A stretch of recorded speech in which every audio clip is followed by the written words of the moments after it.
আৰক্ষীৰ ড্ৰাগছ বিৰোধী অভিযানত 11টাকৈ বাকচত সন্দেহযুক্ত হেৰোইন জব্দ।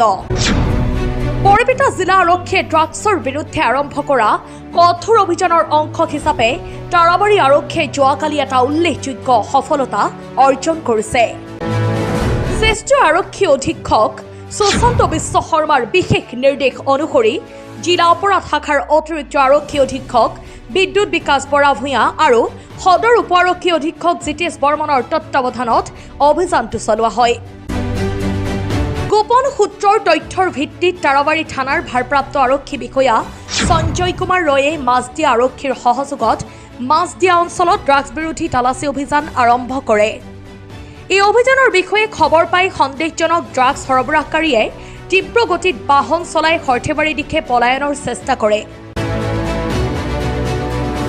পিছত গাদিখালী পামত AS01 GE 3969 নম্বৰৰ অল্টো গাড়ীখন পৰিত্যক্ত অৱস্থাত আৰক্ষীয়ে উদ্ধাৰ কৰে।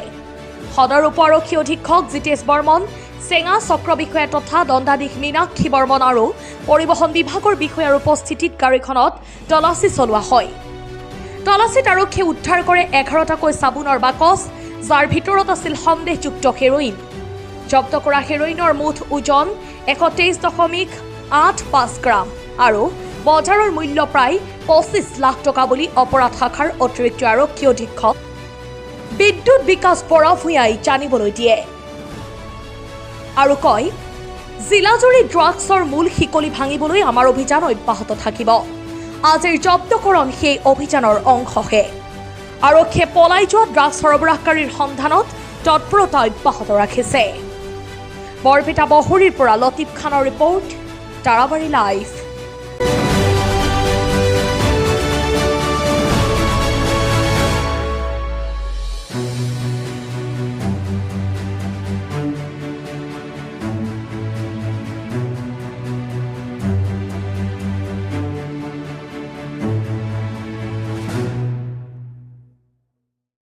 যোৱাকালি আমাৰ হাতত এটা ইনফৰমেশ্যন আহে যে এখন এল্টো গাড়ী, ৰেড কালাৰ এখন গাড়ী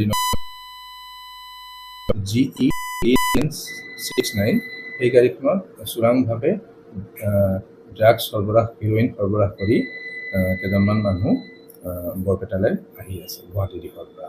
সেই ইনফৰমেশ্যনটো পাই পেলাই আমাৰ তাৰাবাৰী পুলিচ ষ্টেচনে ইনফৰমেশ্যনটো পাইছিল। একৰ্ডিংলি আমি নাকা লগাওঁ।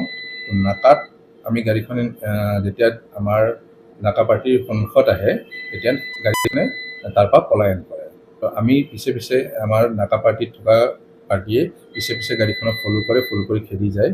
কিন্তু এটা সময়ত গাড়ীখন তাত এবাণ্ডেন কণ্ডিশ্যনত পেলাই নাকা পাৰ্টিটো গুচি যায়, মানে গাড়ীত থকা মানুহকেইজন গুচি যায়। তো নাকা পাৰ্টিয়ে গাড়ীখন পায়, তেওঁ লক অৱস্থাত গাড়ীখন পায়। আমাৰ যিহেতু ছাছপেক্ট আছিল যে আৰু ইনফৰমেশ্যন আছিল যে আমি ছাছপেক্ট কৰিছিলোঁ তাত কিবা থাকিব পাৰে। তো তাৰপিছত গাড়ীখন আমি ওচৰতে ইয়ালৈ লৈ অনা হয়। তাৰপিছত গাড়ীখনত আমি যিকেইজন মানুহক আমি ছাছপেক্ট আছিল সেইকেইজনক আমি বিচাৰ খোচাৰ কৰোঁ বা আমি ইণ্টেলিজেঞ্চ লগাওঁ। তাৰপিছত গাড়ী অ'নাৰ আমি কোন আছে আইডেণ্টিফাই কৰিবলৈ চাওঁ। তো তাৰপিছত অ'নাৰকো আমি যেতিয়া আমি নাপালোঁ নিজৰ এড্ৰেছত, তেতিয়া আমি আজি ইণ্ডিপেণ্ডেণ্ট উইটনেছ আৰু মেজিষ্ট্ৰেটৰ প্ৰেজেঞ্চত এক্সপাৰ্টৰ দ্বাৰা আৰু MVI প্ৰেজেঞ্চত MVIৰ সহায় লৈ পেলাই আমি গাড়ীখন চাৰ্চ কৰোঁ আৰু গাড়ীখন চাৰ্চ কৰোঁতে আমি তাত 11টা চব কেছ পাওঁ, যিটো আমি ছাছপেক্টেড হেৰোইন বুলি আমি ছাছপেক্ট কৰিছোঁ। সেই একৰ্ডিংলি আমি বাকী লিগেল প্ৰচেছখিনি আমি কৰি আছোঁ। ইয়ালৈকে ওজন প্ৰায় 124 গ্ৰাম পোৱা গৈছে। তাৰ এপ্ৰক্সিমেট ভেলু হ'ব 25-26 লাখৰ ভিতৰত এপ্ৰক্সিমেট ভেলু হয়। চ' আমি লিগেল যিখিনি ইনিচিয়েটিভ লোৱা হৈছে, বাকী আমি যিখিনি কোন জড়িত আছিল এই গাড়ীখনৰ, সেইখিনি আমি ডিটেইলছত আমি ইনভেষ্টিগেশ্যন কৰিম। বৰপেটাৰ মাননীয় SSP ছাৰৰ নেতৃত্বত হৈছিল। তাত এডিশ্যনেল SP ক্ৰাইম হিচাপে মই আছিলোঁ, DSP হেডকোৱাৰ্টাৰ আছিল আৰু OC তাৰাবাৰী আৰু তেওঁৰ ষ্টাফ আছিল।